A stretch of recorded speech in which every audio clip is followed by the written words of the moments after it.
There are two types of phosphorylations. There are two types of phosphorylations which occur in the body. The first one is called as substrate level phosphorylation. Two types of phosphorylations to generate ATP. The first one is called as the substrate level phosphorylation, and the second one is called oxidative phosphorylation. All right. Okay, substrate level and oxidative phosphorylation. Let's understand the difference between substrate level and oxidative. Substrate level phosphorylation means generation of ATP in the cytosol without utilizing the oxygen or mitochondrial support. Okay, it can occur even in the anaerobic situations as well. It occurs in the cytoplasm, produces ATP molecules via transfer of phosphate group from an intermediate high energy substrate, like we saw phosphoglycerate kinase, right? So 1,3-bisphosphoglycerate to 3-phosphoglycerate, you saw the generation of ATP. The second one was pyruvate kinase, phosphoenol pyruvate to pyruvate. Oxidative phosphorylation occurs in the inner side of the inner mitochondrial membrane. All right, it is mainly the electron transport chain which produces the ATP molecules from the reducing equivalents of the reaction. So where do you get the reducing equivalents? From NADH and FADH2.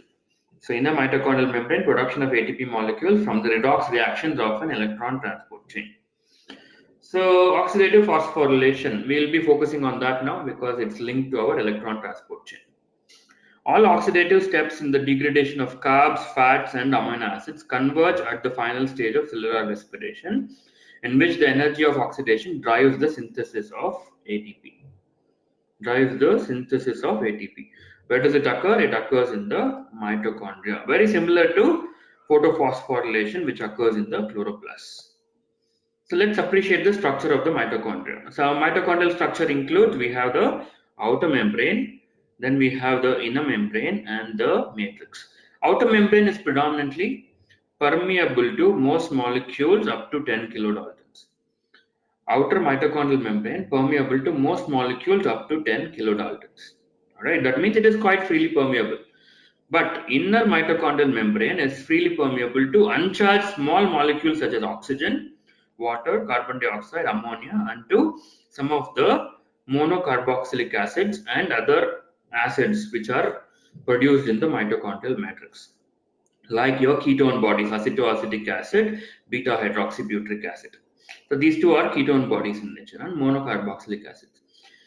All right, especially in the undissociated, more lipid soluble form. That's important. So carbon dioxide, ammonia, water, oxygen, all can diffuse through the inner membranes, except charged molecules. Uncharged molecules can diffuse, charged molecules cannot diffuse, like the protons, like the phosphates. They all need a specific transport system. All other molecules require special transporters to cross the membrane. Even the fatty acids cannot be transported easily. It has to go through a special transport system for beta oxidation of the fatty acids. So you can see that the inner membrane is folded into multiple folds called as the cristae.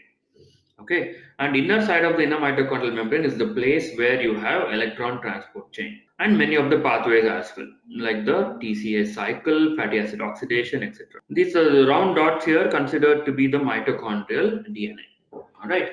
So appreciate here what's happening. Outer membrane, succinyl via succinate. Is it not substrate level phosphorylation? Yes, it is substrate level. That's an exception to the rule here. It does produce GTP or ATP without involving the electron transport chain, but this is reaction which is happening in the mitochondria. So if you have to consider this as a substrate level phosphorylation, yes, you can. All right, very good question again. Okay. So outer membrane freely permeable, inner membrane is permeable only to uncharged molecules. Charged molecules require transport systems. And then we have the inner side of the inner mitochondrial membrane where the electron transport chain is located. So these are the few things which we need to worry about.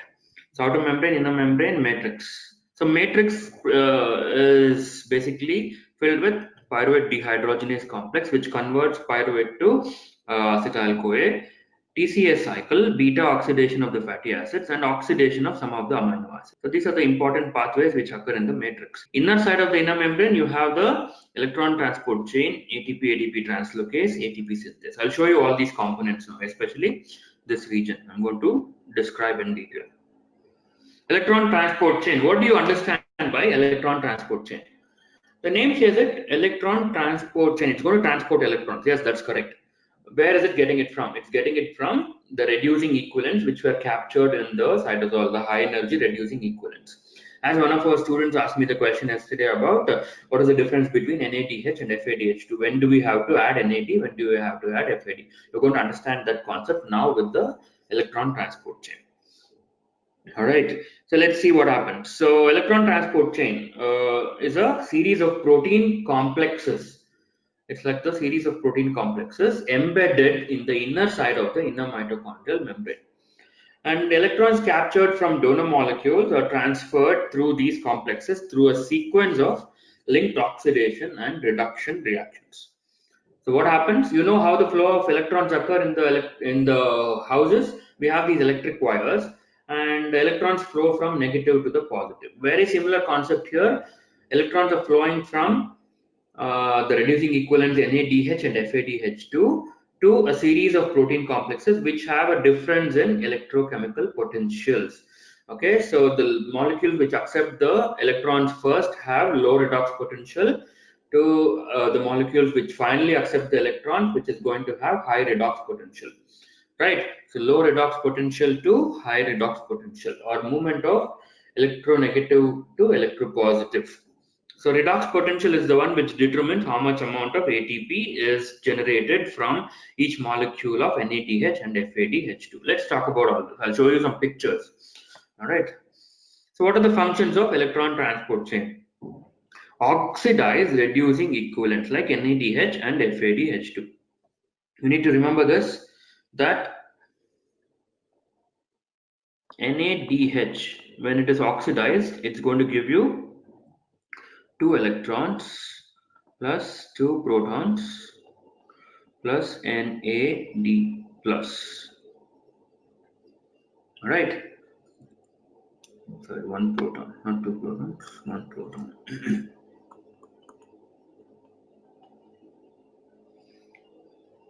So 2 electrons and 1 proton. Then we have FADH2. FADH2 is also going to give us 2 electrons. Here it's going to be 2 protons and FAD. It's not FAD plus, it's FAD. NADH becomes NAD plus, FADH2 becomes FAD plus. So for every molecule of NADH or FADH2 getting into electron transport chain, 2 electrons are going to be transported. Generate electrical energy by passing electrons to oxygen. So electrons have to be ultimately neutralized. Otherwise, it's going to cause free radical generation. Electrons have to be ultimately accepted by the final electron acceptor, which has the highest redox potential. All right, so low redox to high redox potential. Redox potential talks about if affinity of a molecule to attract electrons towards it. I'll repeat again, redox potential is equal to affinity of the molecules to attract electrons towards it. So it's the important feature. The highest affinity for the electrons is always for yes, yeah, oxygen, exactly. So highest affinity for the electron is always for oxygen.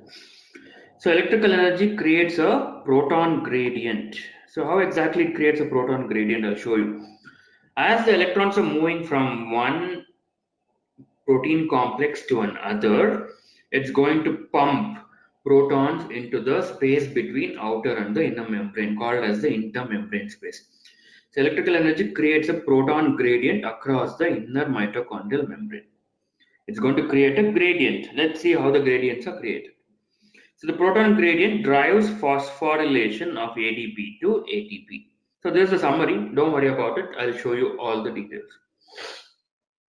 So reducing equivalents are oxidized. You can see here. Where do you get the reducing equivalents? From food, right? So we are all heterotrophic organisms. We are going to oxidize fats. We're going to oxidize carbohydrate. We're going to oxidize proteins. Fats are broken down to fatty acids and glycerol. Carbohydrates are broken down to glucose or other monosaccharides, and proteins are broken down to amino acids.